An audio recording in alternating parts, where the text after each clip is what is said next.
Vance says Iran agreed to nuclear inspections. Tehran says it never happened. So who's telling the truth? Our research team breaks down the full analysis at the end. Let's watch. No, they didn't throw a wrench in the system. The thing with the Iranians, yes, they did threaten to walk out, or at least there were social media threats that they would walk out. But we were negotiating well past 1 in the morning yesterday, so they didn't walk out. And their technical team is still here in Bürgenstock working with our technical team actually as we speak, though I imagine maybe some of them are taking a break to watch this news conference. But look, what we told the Iranians yesterday is, when you guys engage in what us millennials might call trash talk, you can't expect the President of the United States not to respond and not to correct the record.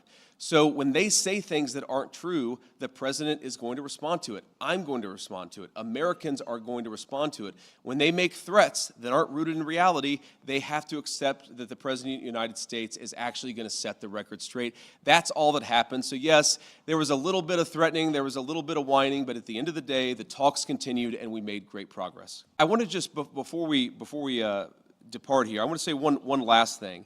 I've seen some misreporting about frozen or unfrozen Iranian assets.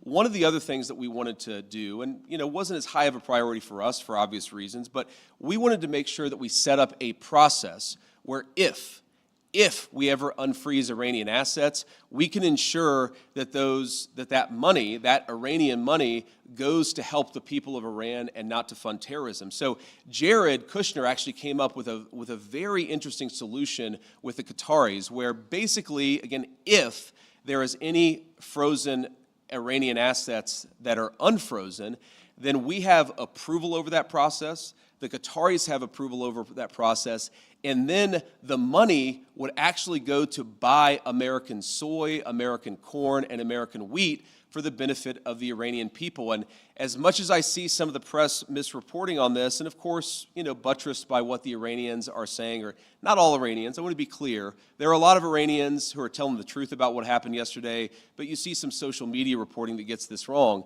But fundamentally, what Jared and the Qataris and the entire team here in Bürgenstock accomplished is, to me, a classic Trump deal, where if Iranian assets are ever unfrozen, they're going to go to make American farmers richer and to feed the Iranian people. That's a very, very good and this is a deal that the region has desperately asked the United States to put in place. Obviously, the headlines have been very focused about what's been going on between the United States and Iran, but this region has been a basket case for a very long time, and what the President has set us to do, again, well.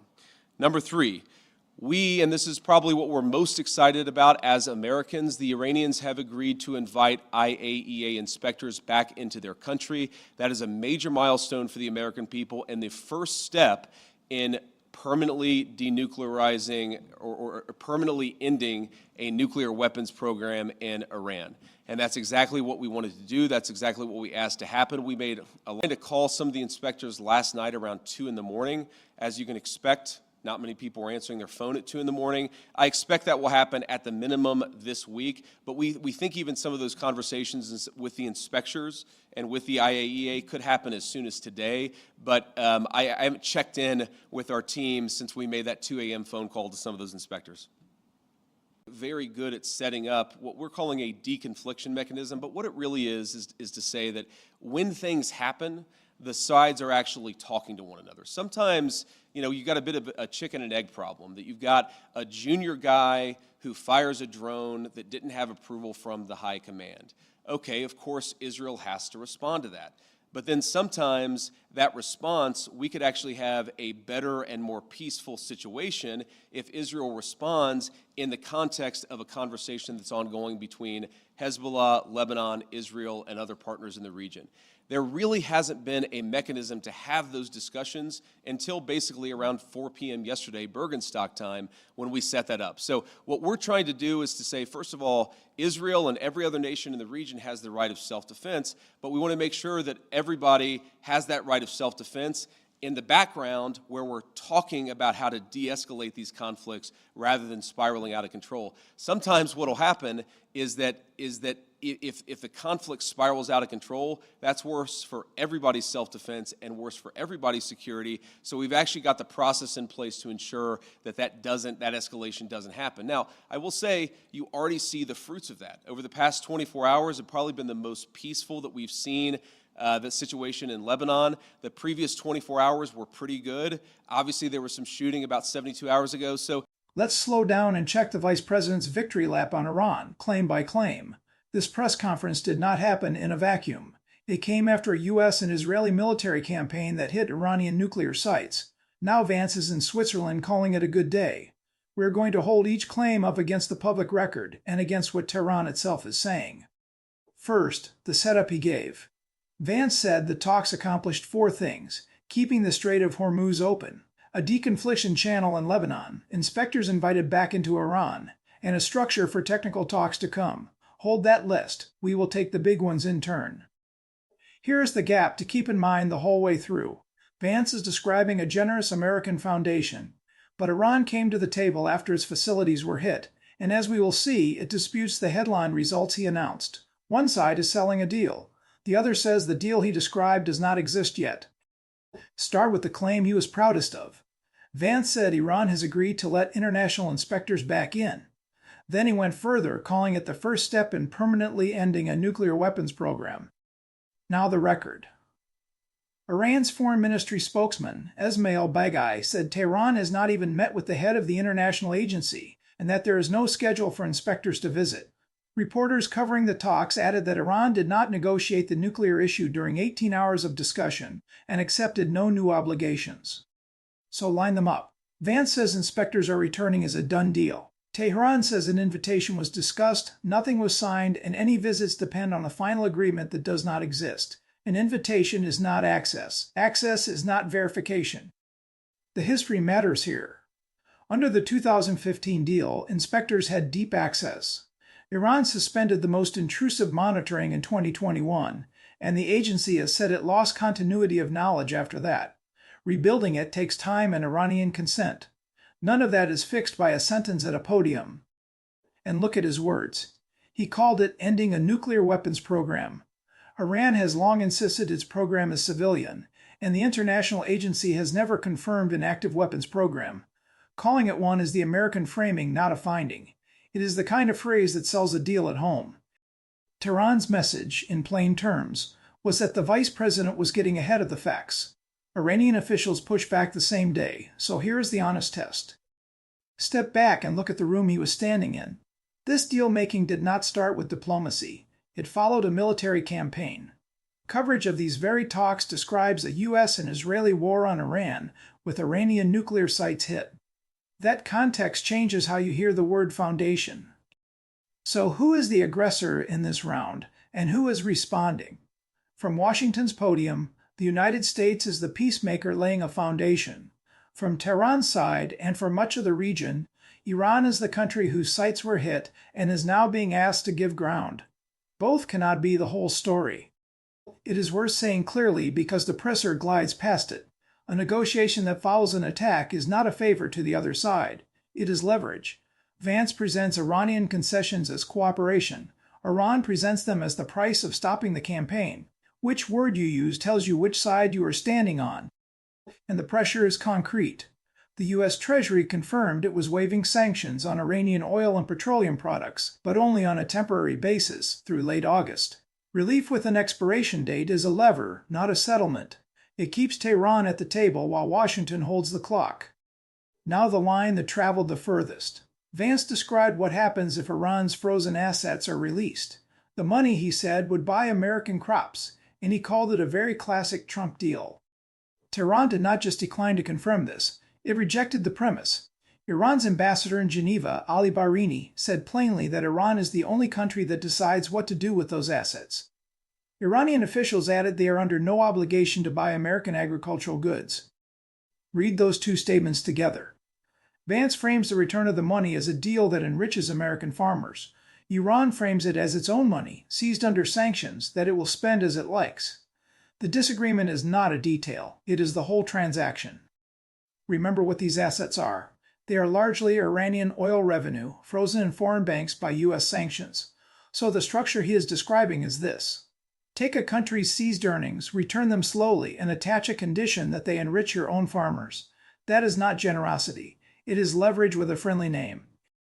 There is precedent for the mechanism, and it cuts against him, too.